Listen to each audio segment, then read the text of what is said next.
बिस्मिल्लाहिर्रहमानिर्रहीम। अस्सलाम वालेकुम। आज मैं आपको रेनबो केक बनाना सिखाऊंगी जो कि बहुत मजेदार होगा और जिसमें बहुत खूबसूरत कलर्स का इस्तेमाल होगा। तो इसको बनाने के लिए हमें चाहिए होगा मैदा 430 ग्राम या तकरीबन 3 कप ले लीजिएगा, चीनी 430 ग्राम या 2 कप, पिघला हुआ मक्खन 220 ग्राम, अंडे 5 अदद, डेसिकेटेड कोकोनट 100 ग्राम या तकरीबन 1.5 कप ले लीजिएगा, दूध 350 मिलीलीटर और बेकिंग पाउडर 1 टीस्पून भरकर ले लीजिएगा और वनीला एसेंस 1 टीस्पून। और मुख्तलिफ कलर्स चाहिए होंगे और मैं 5 किस्म के कलर्स का इस्तेमाल कर रही हूँ, जिसमें है रेड, येलो, ब्लू, पिंक और ग्रीन कलर है। और कलर जितना आप केक में डार्क कलर्स रखना चाहते हैं या जितने लाइट कलर्स रखना चाहते हैं ये आपकी मर्जी है, उसी हिसाब से कलर्स डाल लीजिएगा। और इसकी क्रीम चीज फ्रॉस्टिंग के लिए ठंडी लिक्विड क्रीम 500 मिलीलीटर और 500 ग्राम ही मस्कारा पोनी चीज और 100 ग्राम आइसिंग शुगर और वनीला बीन्स अगर हो तो जरूर डालिएगा, इससे बहुत ही अच्छा टेस्ट और फ्लेवर आएगा। और अगर नहीं है तो कोई बात नहीं, आप इसके बगैर भी बना सकते हैं। और इसके अलावा केक को डेकोरेट करने के लिए स्मार्टीज है, आप चाहें तो कलर्ड स्प्रिंकल या एमएम्स के साथ भी डेकोरेट कर सकते हैं। और इसके अलावा आपको 5 अदद मोल्ड्स चाहिए होंगे जिन्हें आप अच्छी तरह से ग्रीस करके ऊपर मैदा छिड़क कर रख लीजिएगा। तो सबसे पहले आप मैदा और बेकिंग पाउडर को मिलाकर रख लीजिए।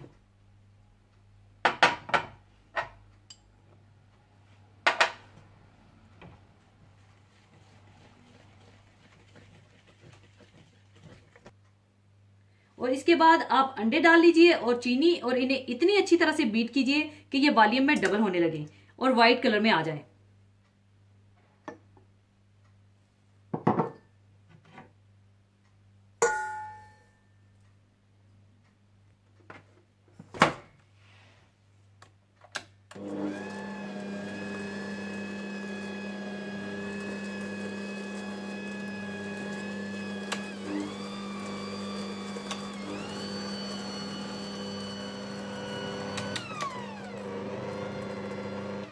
और जब चीनी और अंडे अच्छी तरह से बीट हो जाएं और व्हाइट कलर में आने लगे तो आप इसमें वनीला एसेंस और थोड़ा थोड़ा दूध डालकर मिक्स कर लीजिए।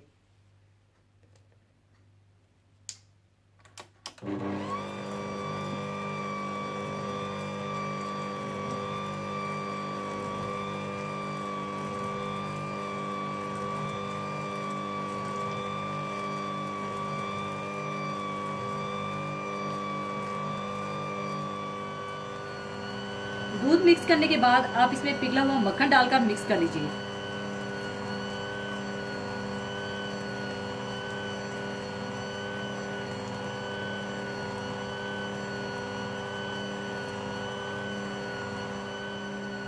पिघला हुआ मक्खन डालने के बाद आप इसमें थोड़ा थोड़ा करके मैदा डालते जाएं और मिक्स करते जाएं।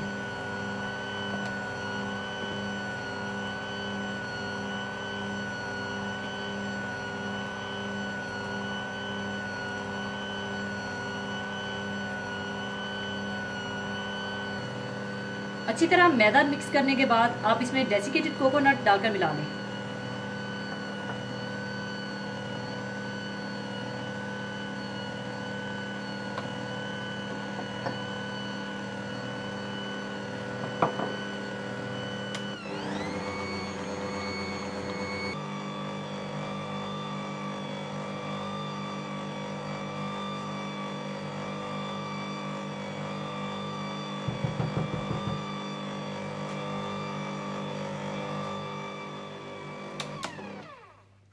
और जब ये केक का बैटर तैयार हो जाए तो आप 5 बर्तन रख लीजिएगा और इस बैटर को 5 हिस्सों में बराबर डिवाइड कर दीजिएगा।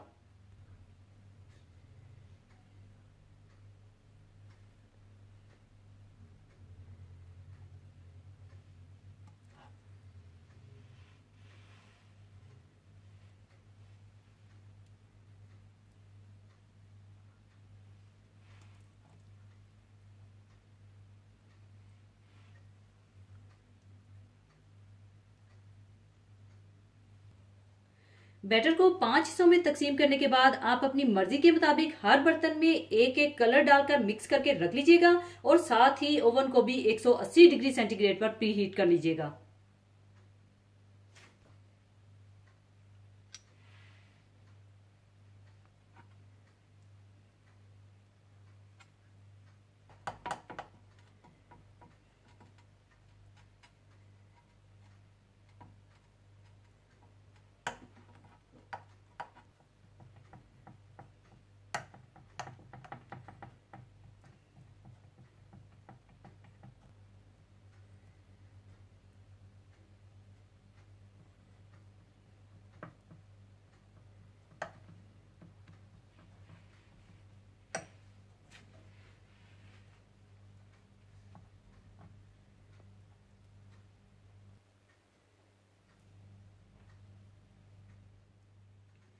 केक के बैटर में कलर्स डालने के बाद आप ये बैटर केक मोल्ड्स में डालकर रख लीजिएगा।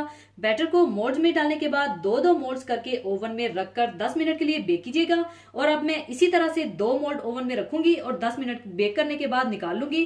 फिर उसके बाद दूसरे मोल्ड रखूंगी।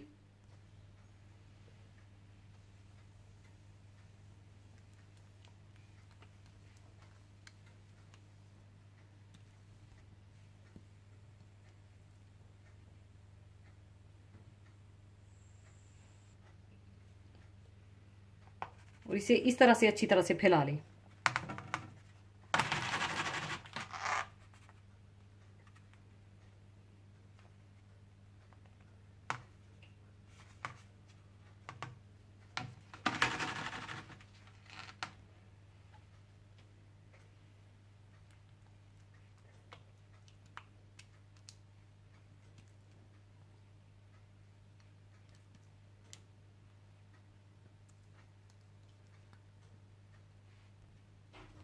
और अब मैं इन्हें ओवन में बेक करने के लिए रख दूंगी।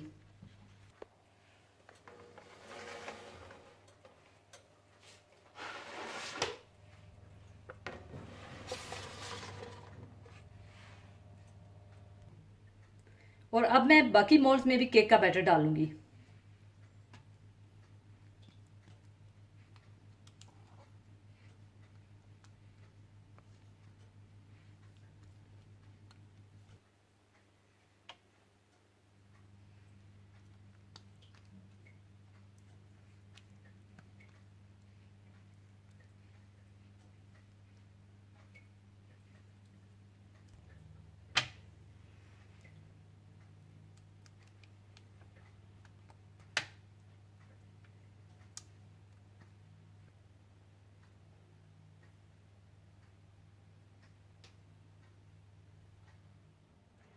दो मोल्ड्स बेक करने के बाद मैं बाकी मोल्ड्स को भी रखकर बेक कर लूंगी।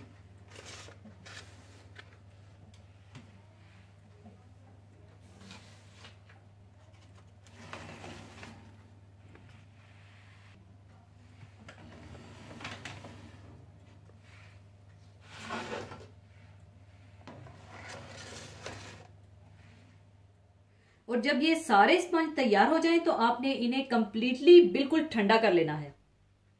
इसके बाद इसकी क्रीम चीज फ्रॉस्टिंग के लिए आप बिल्कुल ठंडी क्रीम, मस्कारापोने चीज, आइसिंग शुगर और वनीला बीन्स डालकर बीट कर लीजिए। Cream,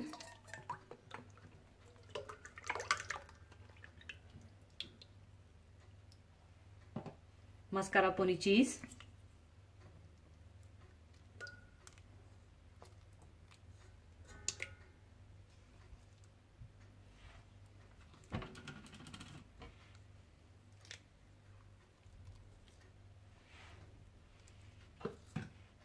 icing sugar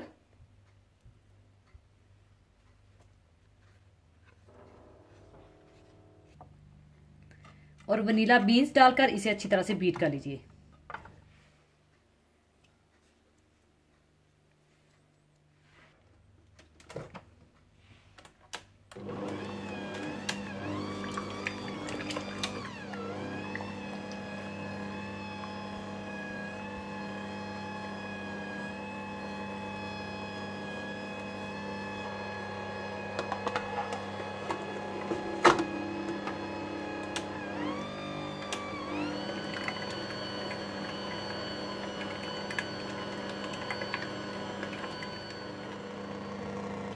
cream cheese की फ्रॉस्टिंग तैयार करने के बाद आप इसे साइड पर रख दें। इसके बाद आप एक एक स्पंज रखिए और ऊपर आप क्रीम चीज से फ्रॉस्टिंग कर दीजिए।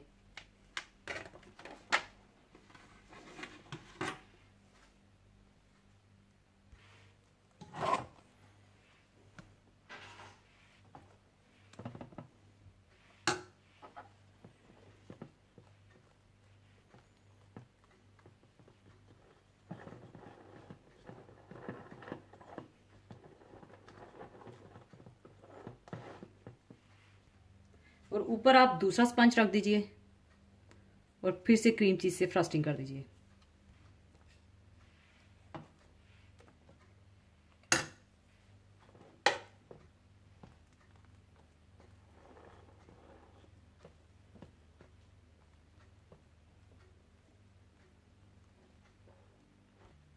फिर से ऊपर स्पंज रख दीजिए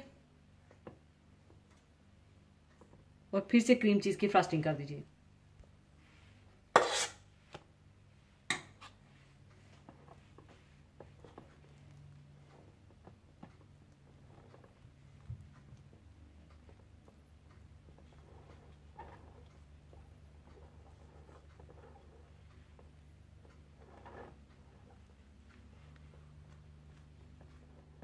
इसी तरह से आप बाकी स्पंज भी रख दीजिए और क्रीम चीज की फ्रस्टिंग लगा लीजिए।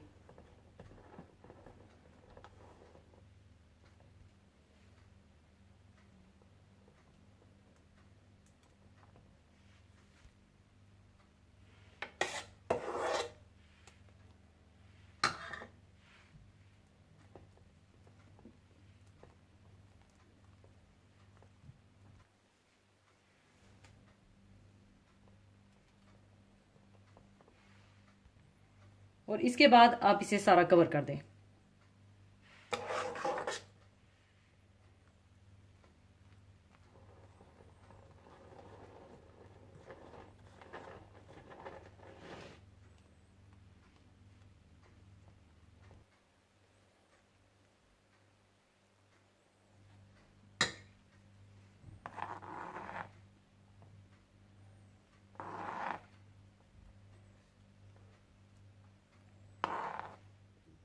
क्रीम चीज की फ्रस्टिंग के साथ कवर करने के बाद आप बाकी क्रीम को पाइपिंग बैग में डाल लीजिएगा और केक के ऊपर स्मार्टीज लगा दीजिएगा।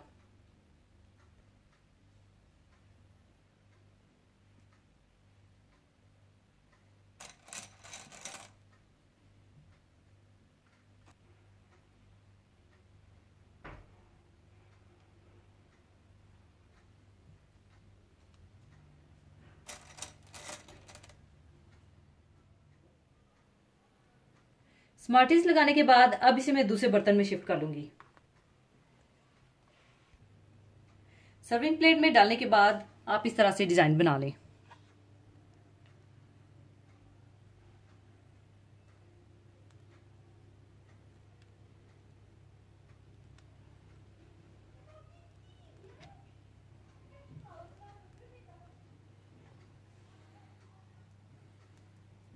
लीजिए, बहुत मजेदार रेनबो केक तैयार है और अब इसे मैं आपको कट करके दिखाऊंगी और आप देख सकेंगे कि इसकी जो लेयर्स हैं वो बिल्कुल अलग अलग बड़ी खूबसूरत सी नजर आएंगी।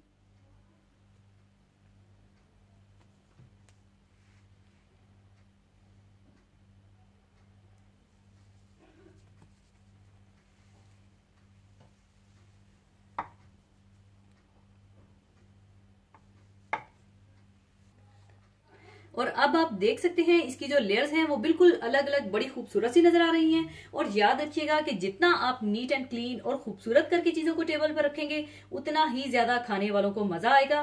तो एंजॉय कीजिएगा और जरूर ट्राई कीजिएगा और मुझे बताइएगा कि ये कैसा बना। और जाने से पहले एक हदीसे पाक शेयर करना चाहूंगी। हदीसे पाक इस तरह से है। हजरत अनस रज़ियल्लाहु ताला अन्हु से रवायत है कि आप सल्लल्लाहु अलैहि वसल्लम ने फरमाया, तुम में से कोई शख्स ईमानदार ना होगा जब तक अपने भाई के लिए वो ना चाहे जो अपने नफ्स के लिए चाहता है। इसी के साथ मैं आपसे इजाजत चाहूंगी। अपना बहुत ख्याल रखिएगा, दुआओं में याद रखिएगा। अल्लाह हाफिज।